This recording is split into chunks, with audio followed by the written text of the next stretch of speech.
한겨레 창간부터 한겨레 논설 실장까지 하셨고요. 일본 영사관을 영입하신 오태규 전 한겨레 논설 실장님을 모시고 뿌리 깊은 나무, 한겨레 신문, 민들레로 이어지는 이름 짓기에 대한 주제 발표를 진행하도록 하겠습니다. 뜨거운 박수 부탁드리겠습니다. 오늘 이 뜻깊은 자리에 그 발표로 초대해 주셔서 너무 영광으로 생각합니다. 저는 오늘 언론사의 한글 이름인 뿌리 깊은 나무, 한겨레 민들레에 관해서 말씀드리겠습니다. 우선 저 개인 소개부터 잠시 하겠습니다. 저는 1986년도에 그 한국일보를 입사해서 1988년도 한겨레가 창간될 때 그쪽 창간 멤버로 참여했습니다.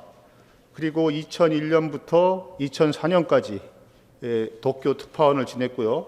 2014년부터 2017년까지는 한겨레 논설위원실장으로 근무하다가 2017년 3월에 퇴직했습니다. 그리고 2018년부터 3년간 오사카 총영사를 지냈습니다. 현재는 서울대 일본연구소에서 객원연구원으로 일하고 있고 우리 언론인들 40여 명과 함께 좋은 기사 연구 모임을 만들어서 대표를 하고 있습니다.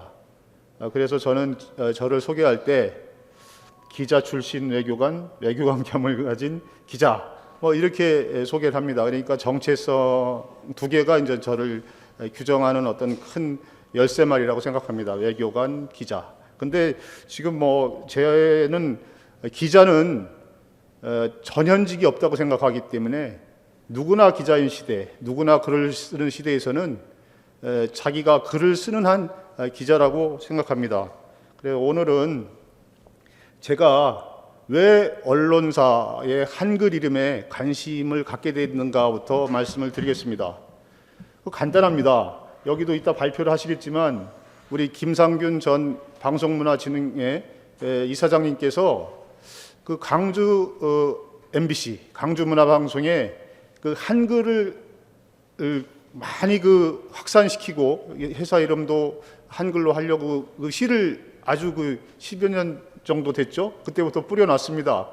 그게 결실을 맺어서 올해 이제 보통 그 문화방송이 2018년에 처음으로 한글날 하루만 그 한글 이름으로 문화방송 이렇게 텔레비전 화면 우측 상단에 자기 회사 이름을 썼습니다. 그런데 올해 강주 문화방송이 10월 1일부터 한 달 동안 예정으로 그걸 한다고 그랬습니다. 그 한 달이 지났는데도 계속하고 있어요. 그래서 이거는 사건이다. 하루 하기도 힘든데 한 달 동안 그리고 12월까지도 계속 한다는 거예요. 그런데 지금도 하고 있습니다. 그러면 한 5개월 이상 이게 하고 있는 건데요. 아마 앞으로 계속하지 않을까. 지금 현직 사장이 계속 재임하는 동안에는 계속 갈 것이라고 보고요. 또 다음 사장도 아마 이렇게 해온 것들을 당장 내리기가 그렇게 쉽지 않을 거라고 저는 봅니다. 그런데 제가 이제 그래서 우리 여러분들하고 상의를 해서 이거는 언론사에서 엄청난 일이기 때문에 우리가 그냥 지나치지 말고 그 언론학자 그리고 그 언론인들, 중견 언론인들을 초청해서 이것이 의미가 뭐냐, 그리고 앞으로 과제가 뭐냐 하는 세미나를 한번 해보자, 토론회를 한번 해서 작년 12월 15일 날 저 인사동에 있는 관훈 클럽 그 정신형 기금 회관이라고 그러는데요.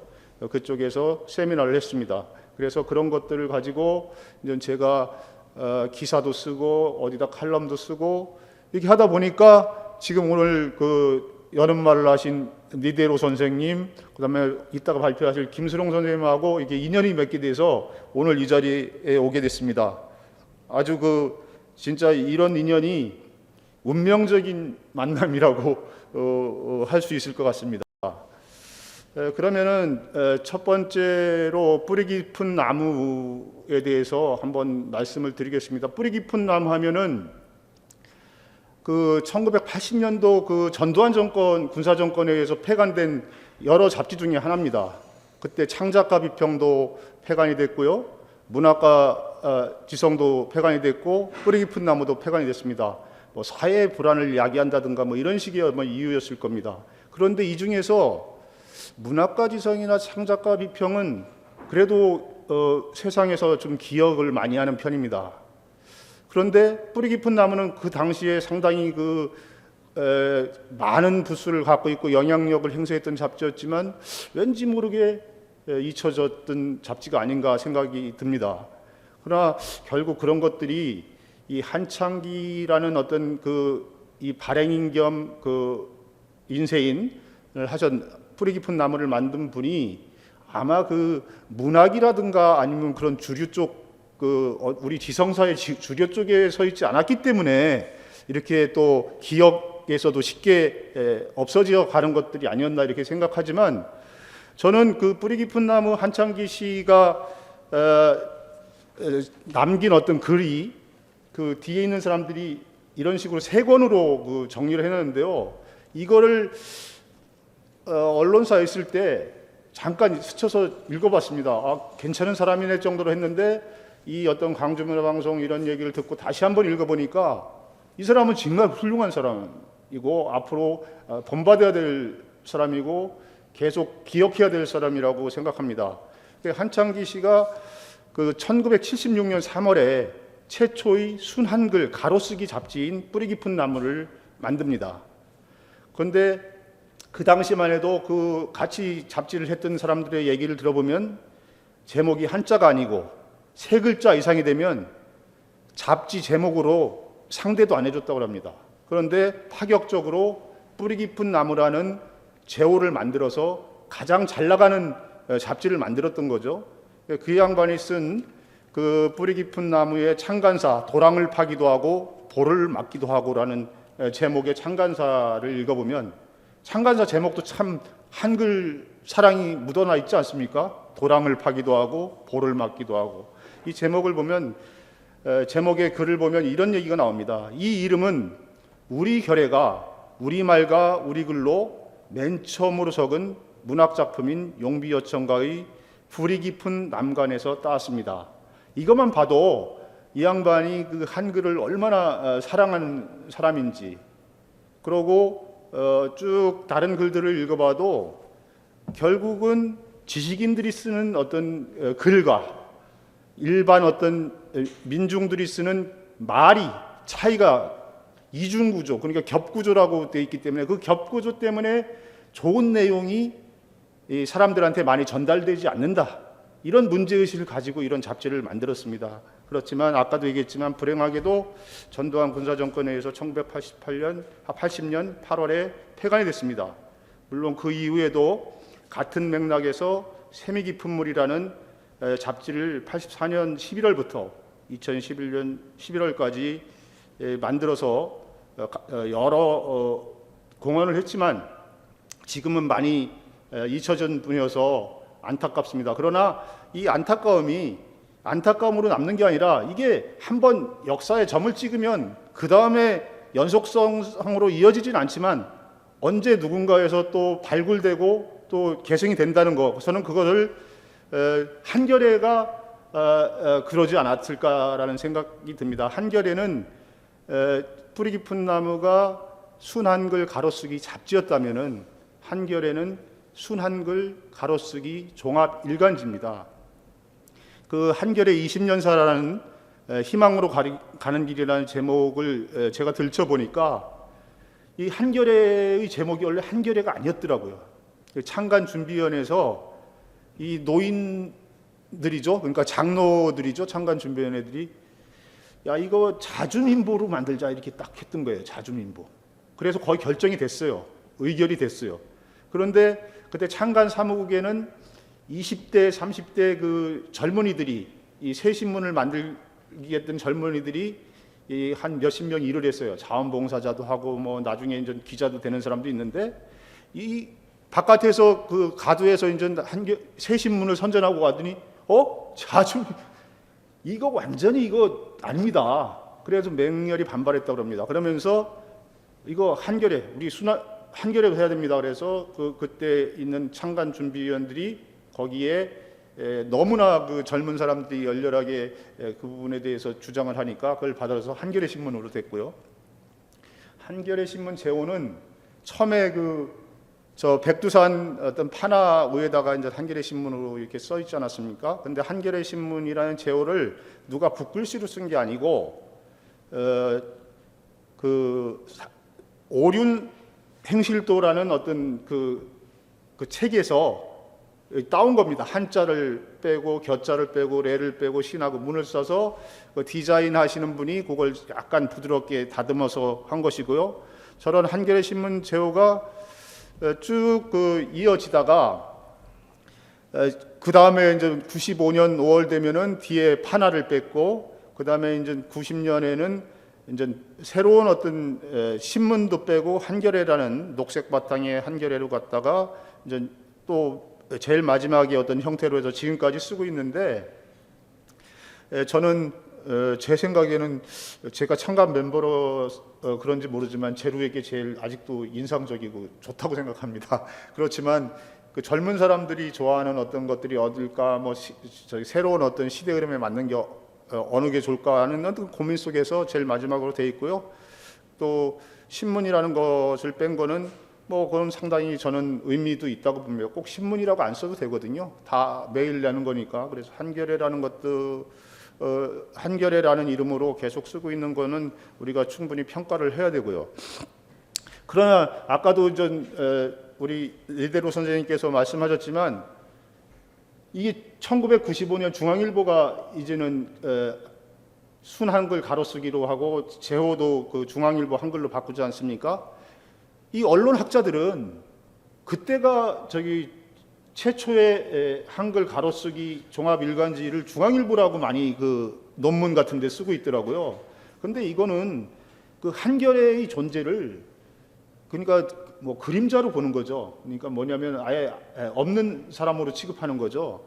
그래서 그것도 아까 보면은 한창기 씨가 그 역사에서 외면당하듯이 한겨레도 그런 어떤 주류 쪽에 있는 사람들이 볼 때는 이거 그림자 존재로 했던 것이 아닌가. 그렇지만 그게 꼭 그림자 취급을 한다고 해서 그림자로 남는 것이 아니라 그 흔적이 항상 언제든 누군가 발굴해서 또 복원이 되듯이 지금은 많은 사람들이 1988년 한겨레 신문이 처음으로 한글 가로쓰기를 했다라는 것들이 이제 점차 더 확산되고 있습니다. 이제 마지막으로 이제 요새 새로 나온 어떤 인터넷 신문이죠. 근데 이 제목이 이제 시민 언론 민들레.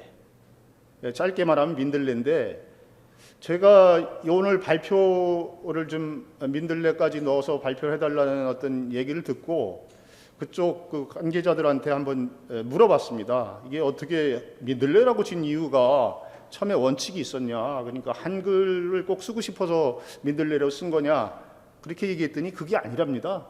뭐냐면은 일반 시민한테 어떤 것이 좋은가를 응모를 이제 받아봤는데 깨시민, 해오리 통신, 촛불 통신, 촛불 시대, 민족의 등불 등등 해서 한 50여 개가 이렇게 응모가 후보로 올라왔다고 그래요. 그런데 이 창간 준비위원회하고 지금 상근자, 기자들 이런 사람들이 모여서 이 논의하는 과정에서 순우리말로 하자라는 얘기는 안 했지만 순우리말이기 때문에 상당히 우호적인 반응이 있었다고. 그래서 민들레로 했는데 민들레의 어떤 의미가 민이라는 게 백성민자지 않습니까? 그래서 어떤 민중성 이런 의미를 또 담고 있고 민들레라는 꽃이 상당히 낮은 데서 있지만 확산이 많이 되고 끈질기고 그런 어떤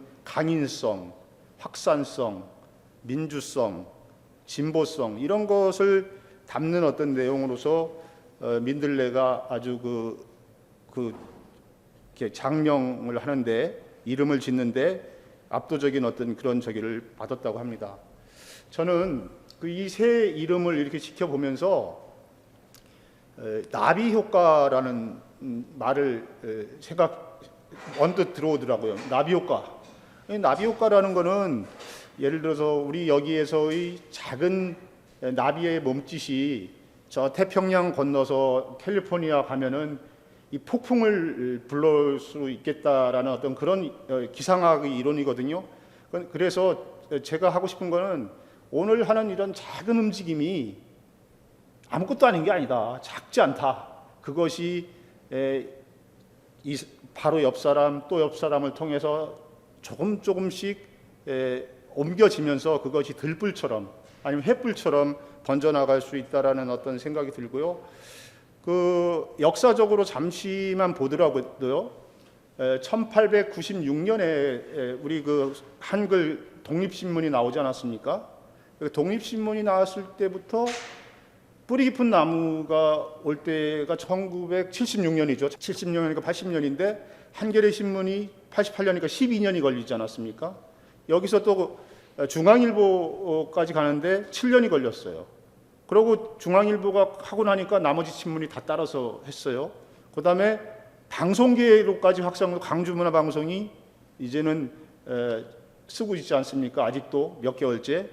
그 다음에 인터넷 언론 나오면서 또 한글 이름으로 하고, 이런 것을 보면 우리가 상당히 늦고 참 답답한 것 같지만 이 시간대로 이렇게 길게 보면 이 점차 짧아지고 점차 많아지는 측면이 있다, 이렇게 생각이 듭니다. 그래서 우리가 느리고 답답한 것 같은 거에 너무 좌절하지 말고 이렇게 점차 꾸준하게 확산되는 그런 것들에 대한 어떤 자신감, 자부심을 가지고 가면 충분히 나비 효과를 일으킬 수 있다, 이렇게 생각이 들고요.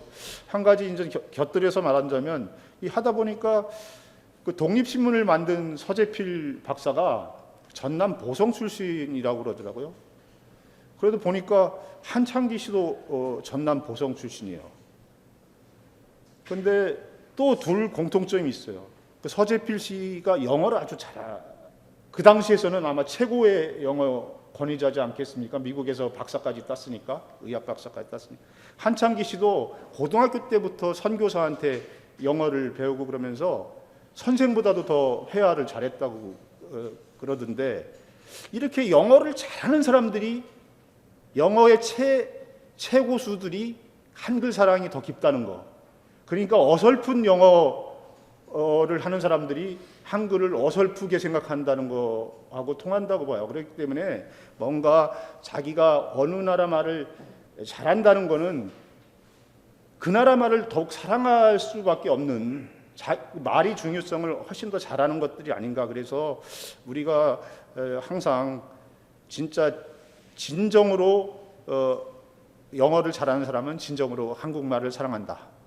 진정으로 어떤 고수들은 진정으로 우리의 어떤 민족성이라든가 민중성이라는 걸 사랑하기 때문에 그런 부분들에 대해서 저는 쭉 보면서 우리가 좌절하지 않고 계속 이걸 갖다가 해나가면 언젠가 큰 어떤 바람을 불러일 것이다, 이렇게 생각이 듭니다. 그리고 이런 어떤 한글 이름이 제호 자체에 있다는 것은 제호 자체로 끝나지 않고 제호가 가지고 있는 그 신문사나 방송의 어떤 내용까지도 영향을 충분히 미친다고 생각합니다. 왜냐하면 제호가 한글로 되어 있는데 그 기사를 쓰면서 영어로 쓰면은 좀 안 맞잖아요. 저기 방송사 이름이 한글 이름인데 그 방송을 하면서 영어로 쓰면 좀 안 맞잖아요. 그런 어떤 내적인 어떤 확산 효과도 있다고 생각합니다. 그래서 저는 오늘 이 자리에 와서 이런 발표를 하게 할 수 있는 것들이 개인적으로는 상당히 뜻깊고 영광이라고 생각하면서 앞으로 욕심내지 않고 조금이나마 이런 어떤 한글 언론사의 한글 이름이 확산되는데 힘을 보태겠습니다. 감사합니다.